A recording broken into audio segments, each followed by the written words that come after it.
Okay, well, welcome everyone. I'd like to begin by acknowledging the traditional owners of the land on which we meet today. I would also like to pay my respects to elders past, present, and emerging. Good afternoon, everyone, and welcome to the September FightMND Scientific Seminar. My name is Sarah Bennett, and I'm the Research Coordinator at FightMND. We hold these seminars monthly on the last Tuesday of the month, and last month in August, we heard from Dr. Andrew Phipps, who is a Research Fellow at the University of Tasmania. Andrew presented on the latest work out of his group at the Wicking Dementia Research and Education Centre, which was around understanding and preventing neuronal degeneration in MND. The seminar was recorded, so if you missed out on Andrew's talk and you'd like to hear it, it is available now on our website. So following the talk today, we are leaving plenty of time for discussion and questions. If you would like to ask anything, please use the reaction button to raise your hand, and one of our team will enable your microphone and camera and let you know to ask your question. Alternatively, you can also type your question into the chat where our team will be monitoring and can read out questions on your behalf. Please note that the chat function is only enabled if you're using the app-based version of Teams and unfortunately doesn't work in the web-based version. Please ensure you introduce yourself and where you're from before asking your question. We are recording today's presentation, so if you know of anyone who's not able to join live today, they will be able to watch it back later on our website. So now to our presentation for today. Professor James St John is head of the Clem Jones Centre for Neurobiology and Stem Cell Research at Griffith University in Queensland. As a translational neurobiologist, James specialises in the creation and delivery of therapies to repair injury and diseases of the nervous system. A major project within the Clem Jones Research Centre is a testing of a cell transplantation therapy to repair chronic spinal cord injury. And James carried out extensive consultation with the lived experience community in the design of this phase 1 trial for the treatment. And in 2025 was awarded the NHNRC Consumer Involvement Award for Excellence in Community Design. James joins us today to discuss some of the strategies for consumer involvement he implemented, highlighting some lessons learned that may help the MND research community. Thank you so much, James. We're really looking forward to your presentation today. Hi, Sarah, and thank you for the introduction, and thank you for the opportunity to talk about consumer involvement today. I will be talking a little bit about spinal cord injury, but not in depth, but we'll be emphasising and discussing how we've used consumer involvement along this whole process to get to our current phase 1 clinical trial. I'll just share my screen. Can someone verify you can see that? Yeah, all good, thanks. Yep, okay, great.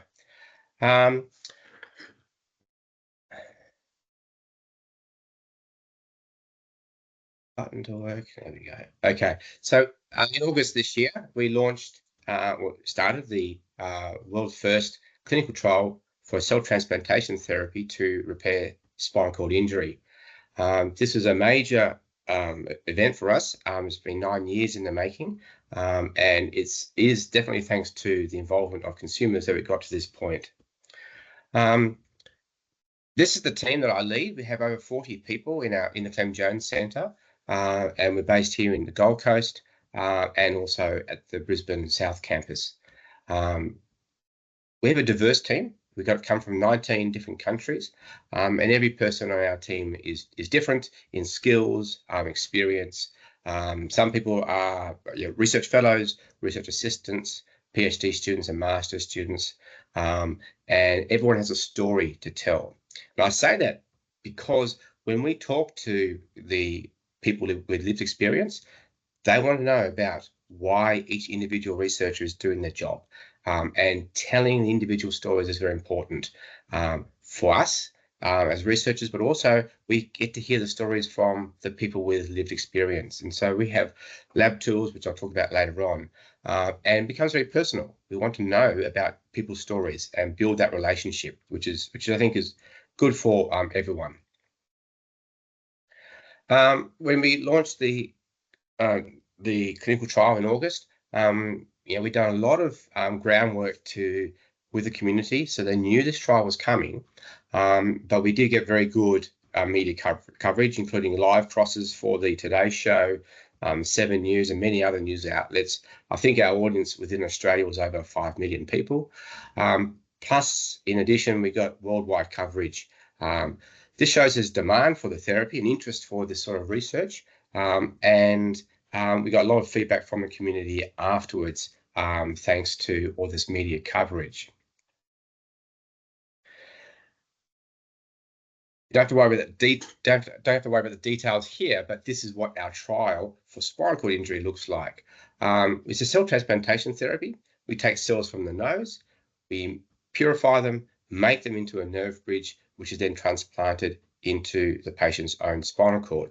And around that, we have to have long-term intensive rehabilitation, because once those cells start repairing the injury site, we need time and stimulation for the body to make sense of those connections, to get those connections to go to the right targets, and then for them to learn how those connections work again. And because we don't have intensive long-term rehabilitation routinely available here in Australia, we need to have a control group in which people do 1 year of rehab only without the cell transplantation. And I'm sure some of you are thinking already, wow, how can we get all that sort of long-term trial underway? And it is complex. A drug, as a comparison, a drug treatment where you might give the patients a single drug or a couple of doses of drugs, and then send them away and then measure them sometime later, is fairly simple. This is a really complex trial, and not just me saying it. We're working with the Gold Coast University Hospital and an external contract research organisation, and they say this is one of the most complex trials they've ever had to deal with. Part of the reason it's complex is because spinal cord injury or injuries of the nervous system are very complex. But when you add in cell transplantation as well and long-term rehabilitation, it just gets bigger and bigger. Of course, if you're going to go to clinical trial, you have to know that there's demand for the therapy. There's no point creating a therapy that no one wants. And so you can imagine that there might be demand for the therapy, but we know there is, because of our consumer involvement over the many years. And as evidence of it, 3 weeks after we announced the launch of the trial in August, we had over 500 people put in an expression of interest to be part of the trial. And that's just within the first 3 weeks. So it shows that people were waiting for this therapy, this trial to start, and they're keen to be part of it, which is really important, because these trials are expensive, and we want them to be successful. And into the future, we want to be able to show our funders and investors that there is demand for this therapy, so they'll continue to fund the research into the future and the clinical trials so that we can get to a clinical product eventually. I'm just going to talk about the therapy so you understand what the therapy is about, but I won't go into too much detail. We use specialized cells from inside the nose. These are called olfactory sheathing cells, and they have very many therapeutic properties that are useful for repairing injuries and diseases of the nervous system. The sense of smell is one of the parts, the only part of the nervous system that regenerates every day as part of its normal function. When we breathe in air, we're breathing in the odors that we can smell, plus we're also breathing in viruses and bacteria. We know that some people who get COVID, for example, can lose their sense of smell, and that's because the cells within the olfactory, the sense of smell system, are damaged by the viral infection, they die. But those people with COVID and other diseases or infections can have their sense of smell regenerate. It can take a few weeks, it can take a few months, or sometimes even longer, but it does regenerate. In fact, every day, 1 to 3% of the nerve cells that detect odors within inside everyone's nose, they die every day, 1 to 3%. They're turned over, replaced by stem cells that give rise to new nerve cells that grow up into the brain and make new connections. It's these olfactory ensheathing cells. Ensheathing means they wrap up. They wrap up the nerve cells and guide them to the target. These are the cells that are critical for the regeneration process. And so they also remove the dead cells, they guide the cells to the target, and then they help maintain those cells, the nerve cells. So way before my time, people discovered these cells in about 1980s and first reported these olfactory sheathing cells in the scientific literature. In 1997, transplanting these cells into rat spinal cord was shown to be successful. In 2002, Professor Anna Mackay-Sim here at Griffith University in Australia tested the first transplantation of these cells into human spinal cord with people with spinal cord injury, and he showed that that was safe. And for that work, he was awarded the 2017 Australian of the Year prize. Other research teams around the world have continued to work on this, and in 2013, a Polish and UK team showed that transplanting cells into the injured spinal cord in human was successful in repairing the spinal cord injury, at least partially successful. We came in 2016, and I've been working in this field since the mid-1990s. And we came in with a vision of creating an improved therapy that we could take to clinical trial. And we've worked on this, and we've created a new way of transplanting cells, which we call our nerve bridges. And since then, we've raised over $40 million of research funding to get to do the preclinical research and for the clinical trial. The clinical trial that we just launched is going to cost us in excess of $15 million. This is an example of the guy from Poland, the Polish study. He had been stabbed in the back with a knife and completely severed his spinal cord. And 4 years after his injury, he had olfactory and shielding cells transplanted into his spinal cord. And with intensive rehabilitation, about 9 months after the transplantation, he started to regain some sensation, some feeling, and also ability to move his legs. And you can see here from this video that he can now move his legs, although not perfectly. He still needs some assistance. And so he's got a way to go. But this is the first time in history that a person with complete spinal cord injury had a repair and recovery of function, even partial function, after transplantation of these cells. This is like man landing on the moon sort of moment. Before this period, this trial, we thought it might be possible, but no one has shown it could be done. So this is a really significant moment in scientific research. But other people in this same trial didn't get outcomes like this. So while we know the therapy can work, it's not consistent, and we have to make it better so that more people can get benefit. I said before that these olfactory and shielding cells have many properties. Here's one of the properties. This is a cell growing in a dish in the lab, and the green is dead bacteria that we've added into the cells. And the cell is very phagocytic, cell-eating. That means phagocytic, cell-eating. It goes around looking for the dead cells, and it internalizes it, and you can see then it becomes yellow inside the cell, and then gets broken down over time. And where the cell has been becomes a clear field. So one of the roles of these cells is to clean up the injury site. You have to have a clean injury site before you can start repairing the injury. And here's another video. We do a lot of time-lapse imaging and live cell imaging so we can understand the cells. These cells are our olfactory and shielding cells. And again, green is some cell debris we've added, and we can see them taking it up. But one of the problems in the field is that when you grow cells in a dish, you don't know whether you have the right cells because they change what they express. We put a marker in these cells, a fluorescent marker, so when they are red, that we know they are the right cells and in a mature state. So before at the start of the video, they're gray, which means they're probably an immature cell type. Possibly, we can't identify them very well. They may not be the right cells. But as we culture them over many days, first of all, they're that phagocytic cell eating up the cell debris. But now that green is gone, they mature and they become elongated. They make connections with each other and they stop moving around so much. The partially red cells are still very mobile, but the bright red cells don't move so much. And they're making a network here. And so we know that in our culture of cells, we had very high purity, and that that they can differentiate into the mature state. So we know with our cells that we have the right cells in the right state. Many years ago, I went to a seminar, a conference, and Australia's chief scientist at the time, Professor Alan Finkel, gave a talk. And he said that, he talked about innovation. He said, innovation is not creating the idea. Innovation is delivering it to the community. And to be successful in innovation, You have to think about what the future clinical therapy has and work backwards from there.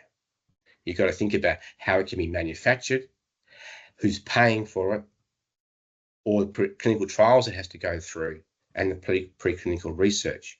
And then, if you have an idea that you might think could be a therapy, you have to understand, is there a path to market?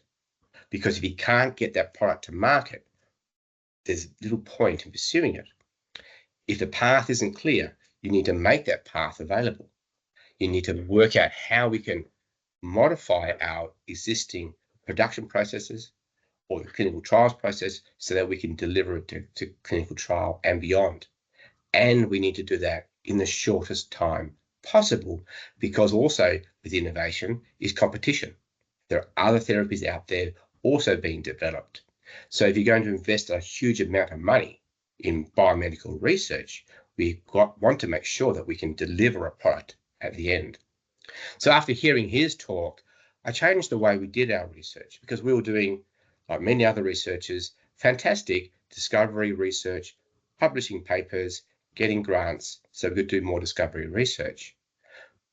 But with Alan's approach, it changed the way I thought, and we wanted to be targeted translational researchers. We thought we could make a therapy. We had the understanding of the biology, and so we changed what we did. So everything we do in our lab now has to have a path to market. If it doesn't have a path to market, we might publish it as an interesting finding and then put it aside for a future time when we might have some time to go back and explore those sorts of interesting discoveries. But anything that we think has a path to market and could be useful for a therapy, we drive down that translation pathway. What we came up with is a simple invention, and all inventions are simple when you know what they are, but to make cellular nerve bridges. In this way, we could easily transplant the cells. I forgot to say, sorry, that the limitations of the previous transplantation of olfactory and shitting cells and many cell therapies that have been tested for humans with many conditions is, how do we get the cells into the human body, and how do we get them to survive once they're in the human body? And many approaches are to grow the cells in a dish and then to resuspend them in a liquid suspension, which is injected as a liquid into the injury site or somewhere else. But every individual cell is separated from each other and has to fight for its own survival. And unfortunately, the vast majority of cells would die within the 24 hours or 48 hours after implantation. So we need a better way of implanting the cells. And what we did was we came up with these cellular nerve bridges. These cells then have stable connections with each other before we implant them. That means they support each other once they're in the injury site. They're easy to implant as well, and we get better functional outcomes. And we've got an HMRC Marshall and Warren Innovation Award for the invention of these nerve bridges, and also a Research Australia Discovery Award for the potential transformative power of these cellular nerve bridges. Here's some examples. We can implant these into mice. I will not show you the paralyzed mice beforehand. Some people don't like that, but mice were paralyzed in the hind limbs before you transplanted the cells. So yeah, before we transplanted cells, they were paralyzed, and after transplantation, you can see some recovery here. So this mouse now can run on a wheel. Its right leg is particularly improved. The left leg still has some way to go, but it's got recovery of the function.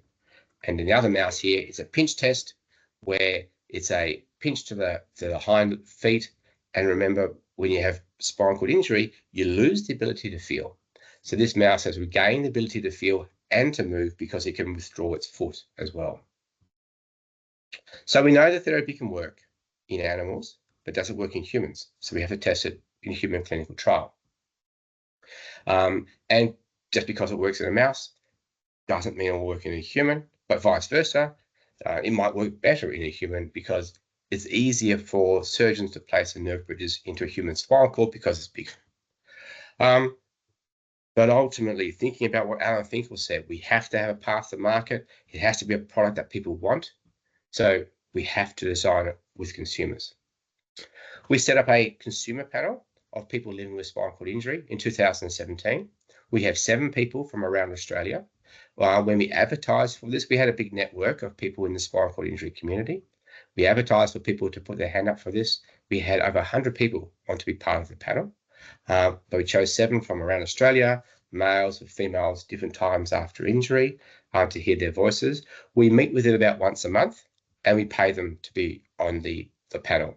They also, we have confidential discussions about the research outcomes, and they are co-investigators on our grant applications. And these people are co-investigators on our successful Medical Research Future Fund grant of $6.8 million for this trial. They give us insight into their conditions, the meaning of the research, and the design of the trial. They also give us feedback on what our surveys of the broader community mean as well, and I'll talk about that in a moment. We have lab tours of our research facilities, and we've had over 1,000 people from the spinal cord injury community and broader community come through. Here we talk about our research, the microscope work, the animal work, the cellular work. They get to see it firsthand. They get to ask us questions, and these are really powerful. We have in our team, a whole range of young, senior researchers, but everyone learns something from the community. We have incredible questions. The people there are so smart. They live with the experience. They know what's important to them. They ask us questions. It can be simple things like, they want to know more about the cell biology, but then they want to have suggestions about the rehab aspects of it. They give to us. So we learn from them and they learn from us. And it's very powerful for our younger researchers in particular. They get to talk to people with lived experience, which is really important. They then think, wow, we're doing great research. We're going to go to clinical trial to help these people. It becomes exciting for us to know that some of these people who come through our lab are going to be putting their hand up for the research. That makes our research feel important, and it's a great motivating factor for us as well. And we have politicians come through. We talk to anyone who listens to us, local politicians, state politicians, federal politicians, ministers, and also within the bureaucracies of the Queensland Government, the Motor Accidents Insurance Commission, and the National Injury Scheme Queensland, the bureaucrats and the commissioners there. These people are the ones who help design our laws within Australia, the funding apparatus that can support our research. And so getting their feedback is also important, and they help us to spread the message as well. We have lab tours at least once a month, often 2 or 3 times a month. It's worth it. It takes us about an hour. We have different people presenting. Our team get experience talking to the public. It really is a absolutely great training tool for young scientists, but it's an essential tool for the researchers. We also have surveyed, and we continue to survey the public about what they want. And particularly we're interested in the differences between females and males, because we're talking about biological system, and female biology is different to male biology for many reasons, including the hormone variations, plus also the psychology around it. So here's an example. We asked people, we had over 180 respondents for this particular survey, and what would they think about having a cell transplantation therapy, if it was their own cells or someone else's cells. And there's, for the respondents here, we had, quite high enthusiasm for having a cell transplantation therapy to help them. But when we look at the allogeneic option of donor cells, females were less likely to volunteer for that than males. I'm not a sociologist, so I'm not going to interpret why that might be the case, but certainly maybe females are less risk averse, or more risk averse, in this situation. So by understanding that, we can make sure that we can design our therapy. Luckily for us, though, our therapy uses autologous transplantation, so there was no significant difference for that aspect of it. We also asked about surgery. So for our initial clinical trial, we're going to be using open surgery where the bones are removed over the spinal cord so that surgeons can access that one. We're also looking for, in the future, a minimally invasive surgery. When we asked our survey participants what they thought of that idea, males were more likely to volunteer for it if it was open surgery, whereas the females were less likely. Again, it's important to understand these differences so that we can change what we do to target those different populations. And also, in terms of functional outcomes, when you're on the trial, when would you like to see outcomes? For male, which is in blue at the very end, they're happy to wait as long as it takes. But for the women on our trial, they prefer to have it within 6 months or so. Again, I'm not a sociologist, but you can imagine maybe women are more impatient, and men are more determined to take longer. I don't know. But by understanding there are differences, then we can design our rehab to suit those differences as well. I should say also that with spinal cord injury, 80% of people with spinal cord injury are male, 20% are female. Males are bigger, they fall heavier, they collide faster, they take more risks, they're more susceptible to getting spinal cord injury. But because males are the predominant, 80% of the spinal cord injury community, we did have on our panel more males than females, but the female voices are critically important to us. It's also important to understand what people want. If you talk to the media, they might say, oh, this therapy will get people to walk again. Well, what we'd love for that to happen, but also, more importantly, we want to bring back functions that are really important to the people living with spinal cord injury. And the number one thing they want to have back is control of bowel and bladder function. Because when you've got spinal cord injury, it can take hours to do your bowel and bladder preps. And that might mean you don't get out of home in the first place because it's just too difficult to go to that particular appointment or party or whatever it might be that you want to go to out of the home. And it can be a matter of, if you're quadriplegic and you can move your thumbs, if you can move your finger, your index finger, then you can pick up a fork and feed yourself. So these small things are important too. So that's what we need to measure when we do a clinical trial. We need to be measuring these small, important things that these people with spinal cord injury would like to have. And then if we only have a 10% improvement in function or 20% improvement in function, what would that mean? And so these sort of qualitative understandings helps us design our therapies and to communicate it to the media and communicate to the funding bodies as well. So for the trial, we came up with the design of the trial. The consumer panel gave us a lot of feedback about the trial, and there's many aspects of it that we had to fine tune and change because of the feedback from consumers. As I said before, we take cells from the patient's nose, purify them, make them into a nerve bridge, which is transplanted back into the patient, and then we do long-term rehab. We're going to have 20 people who do the cell transplantation and 10 people who do the control group, which is just the rehab only. Where are we going to be doing this? We're going to be doing the cell transplantation on the Gold Coast and a rehab also on the Gold Coast, but also Sydney and Melbourne. We wanted to have a broader population, so we needed to be able to transport these people up to the Gold Coast. So we had to arrange flights and accommodations and carer support and all that goes around with transporting people from Melbourne and Sydney to the Gold Coast. But with this sort of distribution, we can capture around about 50% of the Australian population as a potential participants in the trial. But of course, this becomes complex. If we only had people from the Gold Coast, we run the risk of we may not get enough people for the trial. So therefore, we had to expand our potential recruitment area. And who are we going to be recruiting? It's people who are 18 years or older, and that's just for medical legal reasons. For the hospital, they don't recruit people under 18. We've got a wide range of injuries from high level spinal cord injury to low level, down in the thoracic level, and AIS, which means complete loss of function to partial loss of function injuries. And we're going to start with people who are 12 months after injury. But then as we see safety, we're going to go earlier. And again, it comes back from our feedback from the consumers. But also importantly, we want to have at least 40% of the recruitments to be female. Because if we have 20 people having cell transplantation, then if we have only 20%, which reflects the spinal cord injury population, we'd only have 4 women on the trial, and that may not be enough for us to see those who might respond and those who don't respond. So we want to recruit at least 40% women.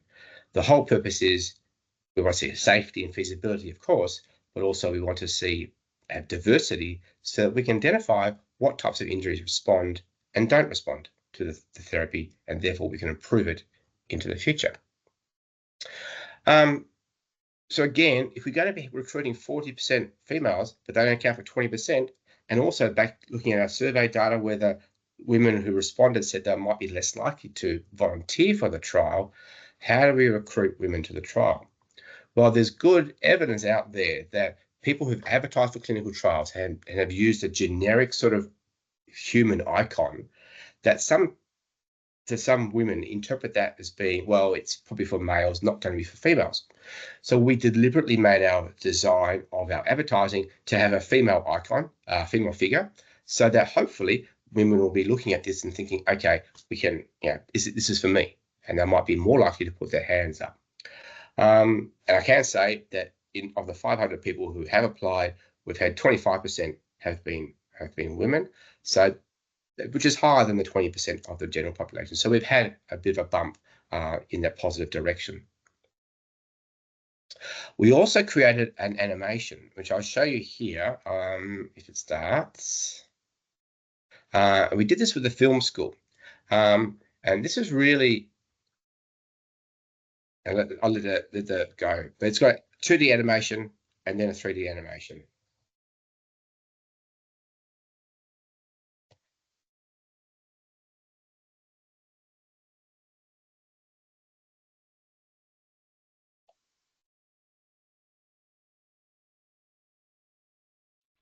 I didn't have sound going, did I? I knew that was going to happen. Sorry.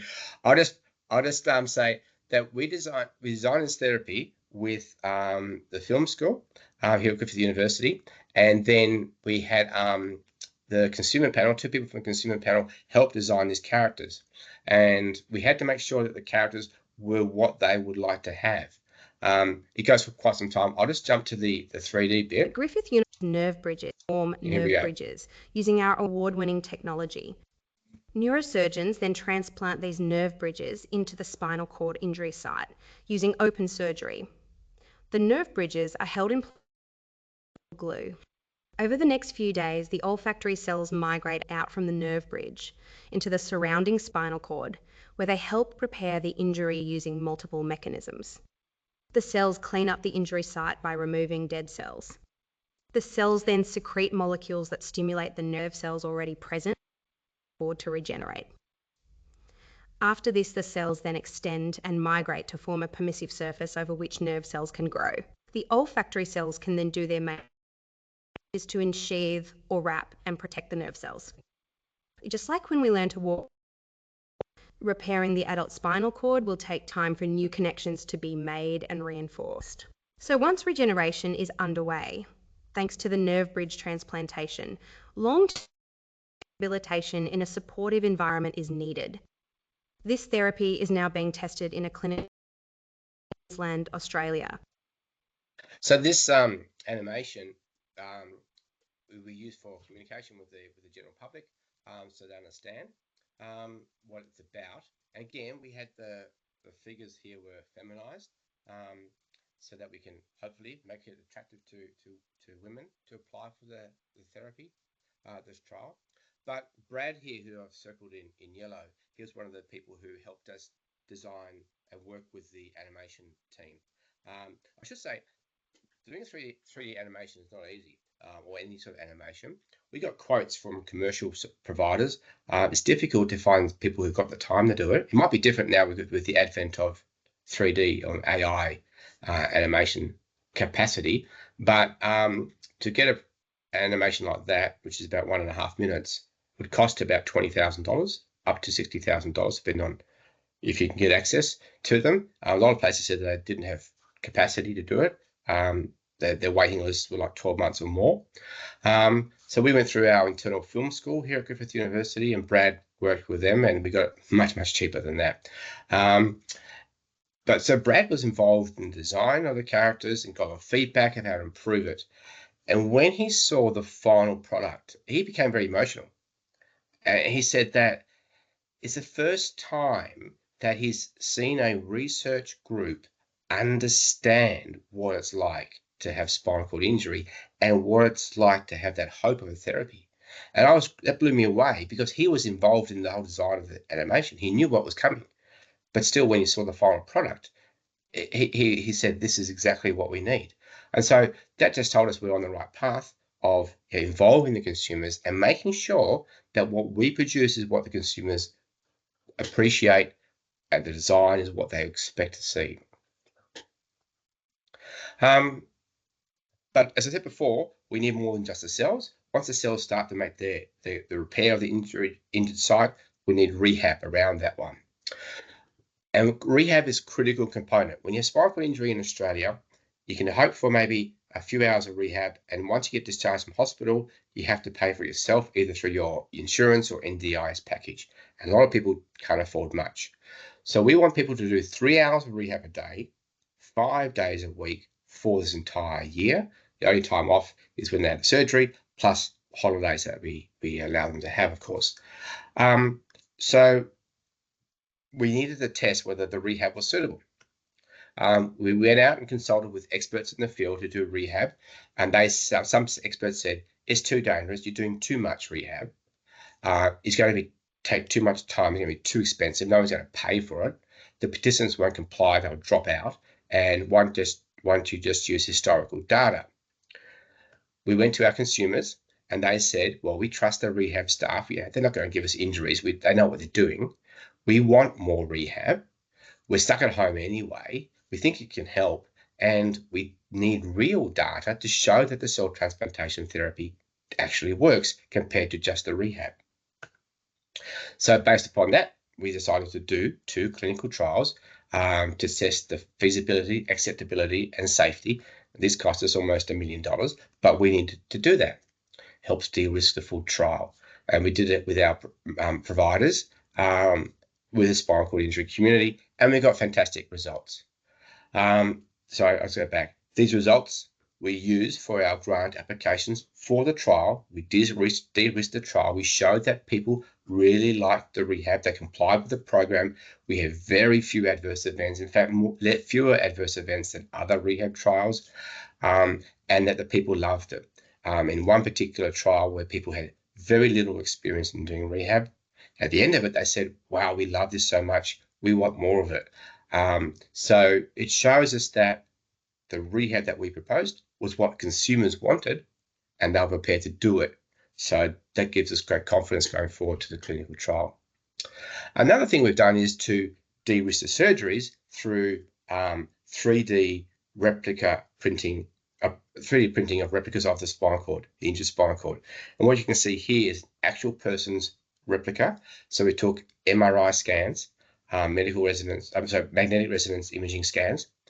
We converted them into a 3D printable file, which is no easy task because you need to understand what the MRI images look like. We had to have a medical doctor to do that for us. He's part of our team. And then with our 3D printing team here at the university, we printed these life-size spinal cord injury models. The surgeons can then use these to plan their surgeries, to de-risk the surgery, so they know what they're getting into before they get to the patient. That's really important. But also, we showed these to our consumer panels and on our lab tours, and the people with spinal cord injuries say, wow, we love this. I'd love to have one of my own injury site so I understand what my injury looks like. And then, of course, if we put the cell transplantation in and then we do one beforehand and we do one afterwards, then perhaps and hopefully we can show to the patient and to the clinicians what changes might be occurring. Hopefully they'll be good changes, but it can at least show that something is happening thanks to the cell transplantation. So they're also a very good educational tool for the clinicians and for the patients. And here is Ashley. She straight away said when we showed her these ones, wow, can I get one of those myself? I'd love to see what my injury looks like. And so many people are keen to understand more about their injury, their condition, so that if you can think about it and you can understand how the therapies work, then they're more likely possibly to participate in the clinical trials.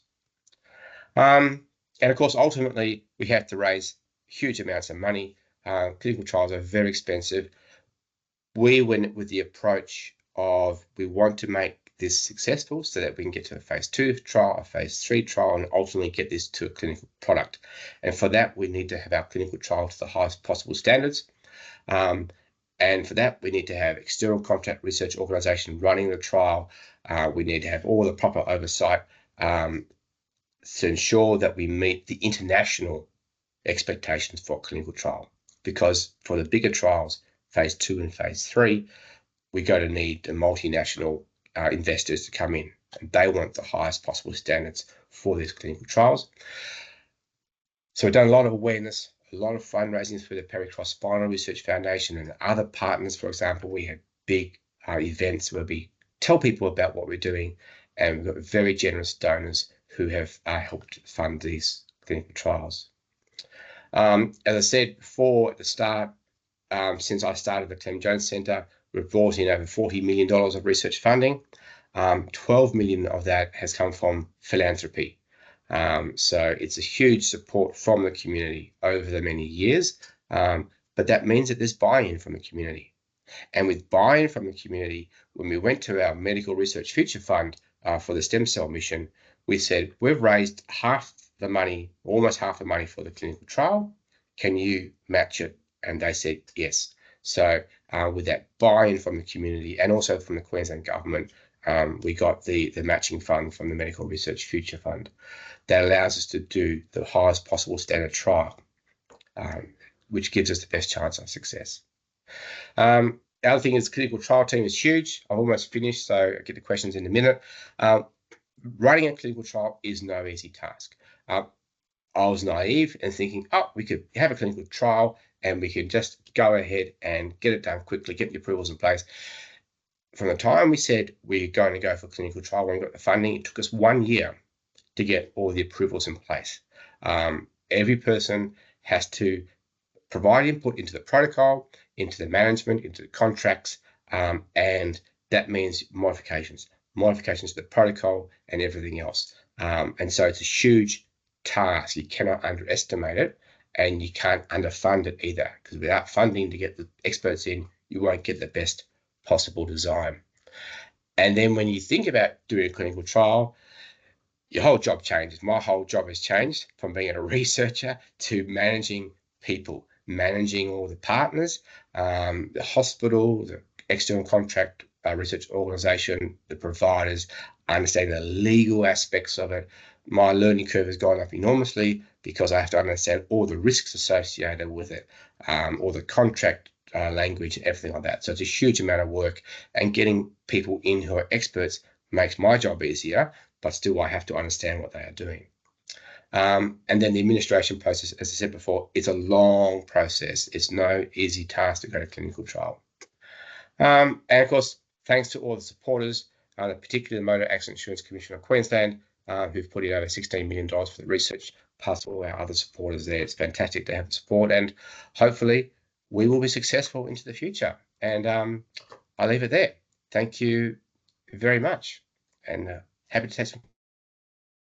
Thank you, James. So before we move on to questions, I'll just quickly introduce myself. So my name's Min. I'm FightMND's Care Grants Manager, and I'll be facilitating the discussions. So for people who have questions, feel free to type in a question in the chat box or raise your hand and Sarah will unmute your mic. James, I'd just like to say that there's so many things in your talk which are amazing. I thought that little simple things like changing the iconography in the ad could potentially increase your recruitment of people, women with spinal cord injury. And it was interesting to see in terms of the rehab aspect where experts said one thing, but the consumer panel said something completely different. So I thought that was really interesting as well. So I'll just kick off with my first question is, from a reimbursement point of view, when in the co-design phase of the project, how did you fund the reimbursements? Because I feel like a lot of researchers might find it hard to reimburse someone in the co-design phase of the project when you don't have funding available. Yes. So I should, you mean reimburse the consumer panel, you mean? Yeah. So I should clarify that when we first started, we didn't actually reimburse them. It wasn't until maybe a year or two into it that we thought we should. And our justification was because, well, they are research partners, they're helping us with the research as well, plus also in accordance with the NHMRC guidelines. But we did have philanthropy available for that one. And so by that time, we were able to have some funding there. But the people actually said they didn't want to be paid. We insisted on paying them, but they'd said, no, we'll do this for free. You don't have to pay us. But yeah, eventually we forced their hand in that sense. Yeah. Okay, cool. Another question is, we've got a lovely comment from Hannah, who's a pharmacy student from Melbourne. If she's in the Gold Coast in the future, how could she attend a tour of your lab, or who to contact? Yes, well, she can contact me at my email, and we can arrange a tour. Always happy to help. We have regular tours, and so you can certainly join those ones, or if we have enough people, we can have a special tour as well. I can put my email address in there. Thank you. And how do you ensure that the labs, I'm assuming you already have ensured that the labs are set up for people who are in wheelchairs and such, but how do you ensure that, how did you set up the labs at the very beginning to ensure that they were disability friendly, or were they already kind of accessible for people in wheelchairs? Yeah, labs are accessible. I mean, we work in a university, so most spaces here have to be sort of accessible at least. It's actually quite impressive. People with spinal cord injury, and even people who are high-level quadriplegics, and they can only use their chin to get around. So they move their wheelchair just by chin control. They can get in through our doors and into our small microscope rooms and around our lab benches. They don't have a problem. They seem to be much better than maybe we might be at times. They're pretty good. We just have to comply with make sure you wash your hands when you leave and that sort of stuff. So we make sure it's clean before people go in, so there's no. But our safety standards are pretty high these days. So yes, it's okay. For your spinal injury consumer panel, did you provide any type of training around the research at the very beginning? And do you have ongoing training for them? Yeah, it was very much, and that's a good point. So it was very much, let's learn on the job for them and for us.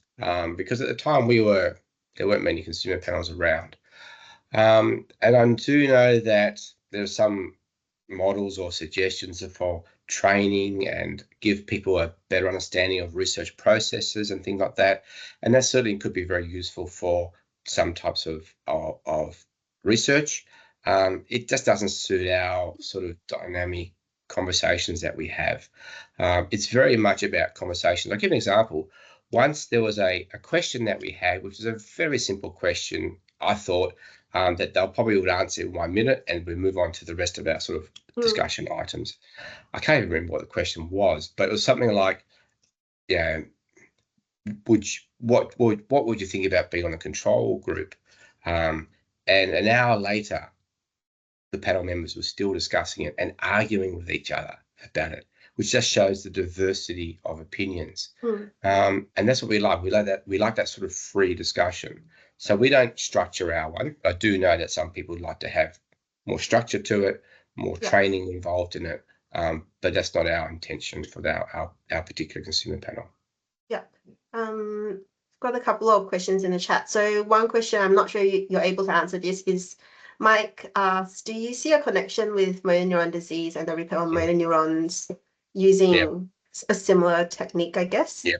Yeah, that's a great question. In fact, we just put a proposal in for grant funding where we can use a modification of our therapy for treating traumatic brain injury. And then by extension, if we can repair traumatic brain injury, there could be other spin-offs to motor neuron disease.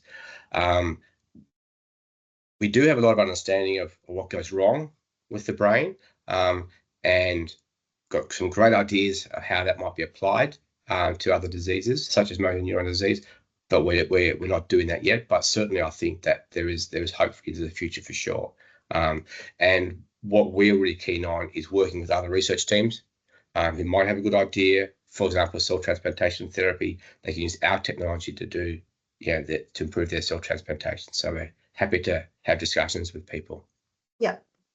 And then Peter has a question around the rehab. Did you assist people to attend the rehab, like in terms of transport and costs and everything? Yeah, that's a great question. So in the first trial we did for the rehab trial, we reimbursed people for petrol, but limited costs. In the second trial, we realized we had to provide more reimbursement, and that was through feedback because it wasn't quite working. And then in our full trial now, we are reimbursing people for every hour they are doing the trial, every hour they're doing rehab, every hour they're in the hospital having surgery, plus all their costs, accommodation, transport, everything. So they are being fully reimbursed for costs associated with the trial. Yep. Cool. And how many hours do the consumers, I guess, Phil, are you saying the consumers on the consumer panel? Yep. And did any of them, do you have any dropout of the consumers on your panel? Yeah, so they do one, we have a meeting once a month. It goes for 1 hour. But in addition to that, if we have things to do with the clinical trials, some advertising that might have to be modified, or grant application, we can send them those things, and then they can contribute to that one. But again, if they've got extra work that they do, then we will reimburse them for that as well. So it's and no dropouts. No, I should say we did have one lady dropped out, but we used to have 8, so we've got 7 now. But no dropouts yet. But we are thinking about turning over, maybe getting new ideas coming in, so that's fine too. Yeah. Keith. Thanks, Min. James, thanks very much. Excellent presentation. Thanks for the work for a different group of people than guys like me and Phil and others in wheelchairs with our disease. The traumatic injuries you're treating are specific, and your target is very clear and defined. So all your people contributing are working to a very well understood and hard point of aim. With the MND disease, it's diffuse. There's no target. It's all core exploration in the early research stage. How much of your model and the way you engage your panel and engage people would you think needs to be changed as we're trying to set up similar models with lived experience in our disease?